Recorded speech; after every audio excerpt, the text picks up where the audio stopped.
আজকের এই ভিডিওটি করছি নবম শ্রেণীর শিক্ষার্থীদের জন্য। ষান্মাসিক সামষ্টিক মূল্যায়ন, বিষয় জীবন ও জীবিকা, শ্রেণী নবম, পরীক্ষা 10/7/2024। জীবন ও জীবিকা মূল্যায়নের যে প্রশ্নটি রয়েছে সেটির উত্তর তোমাদেরকে এই ভিডিওর মাধ্যমে দিয়ে দিব। তো সবার আগে আমরা একটু প্রশ্নটি দেখে আসি যে প্রশ্নে কী বলা আছে, তারপর হচ্ছে তোমাদেরকে অ্যান্সারগুলো আমি দিয়ে দিব। এখানে প্রশ্নটির দিকে খেয়াল করলে দেখা যায় ধাপ 1, ধাপ ক থেকে উ পর্যন্ত তোমাদের সমাধান করতে হবে। তো এই ভিডিওতে আমরা ধাপ ক এবং খটি সমাধান করে দিব। কতে বলা আছে পারিবারিক আর্থিক পরিস্থিতি বিশ্লেষণ, খতে বলা আছে ব্যবসায়ের ধরন নির্বাচন। তো আমরা চলে যাচ্ছি আমাদের অ্যান্সার স্ক্রিপ্টে যাওয়ার আগে তোমাদের কাছে ছোট্ট রিকোয়েস্ট, তোমরা যদি এডুলেক পয়েন্ট স্টাডিতে নতুন হয়ে থাকো অবশ্যই চ্যানেলটি সাবস্ক্রাইব করে রাখো। এখানে কাজ উদ্ভাবনীমূলক ব্যবসায়িক বিনিয়োগ পরিকল্পনা প্রণয়ন।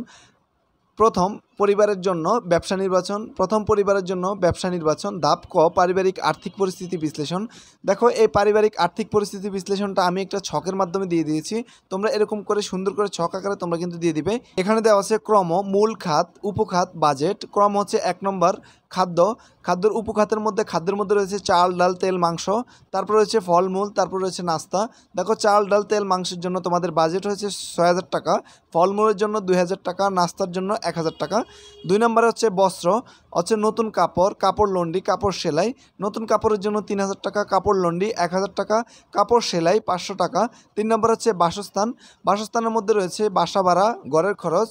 বাসা ভাড়া যেহেতু তোমাদের নিজেদের বাড়ি এই জন্য এখানে 0 টাকা, আর ঘরের খরচ হচ্ছে 2000 টাকা। 4 নম্বর হচ্ছে শিক্ষা, বিদ্যালয়ের বেতন, শিক্ষা সামগ্রী।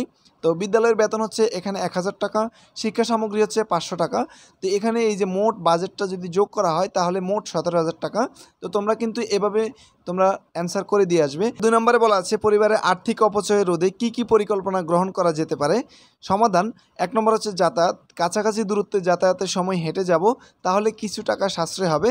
তারপরে 2 নম্বর হচ্ছে চিকিৎসা ব্যয়, নিয়মিত শরীরচর্চা করব এবং ভালো খাবার খাবো তাহলে শারীরিকভাবে সুস্থ থাকতে পারবো, এতেই চিকিৎসা ব্যয় কম হবে। 3 নম্বর হচ্ছে সবজি বাগান করা, বাসার আঙিনায় সবজির বাগান করব যাতে করে সবজির চাহিদা পূরণ হয়, এতে সবজি কিনতে হবে না। 4 নম্বর হচ্ছে বাসার ছোটোখাটো কাজ নিজেই সেরে নেব, এতে মিস্ত্রি খরচ কমবে।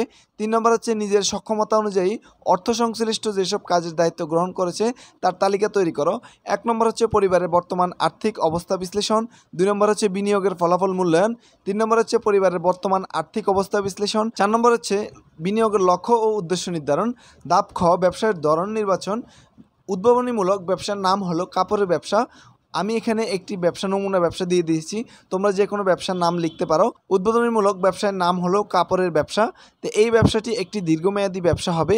এই ব্যবসাটি বেছে নেওয়ার কারণ হলো কাপড়ের ব্যবসাটি স্বল্প পুঁজিতে করা যায়, তাছাড়া পারিবারিক চাহিদা পূরণ করবে কাপড়ের এই ব্যবসার মাধ্যমে।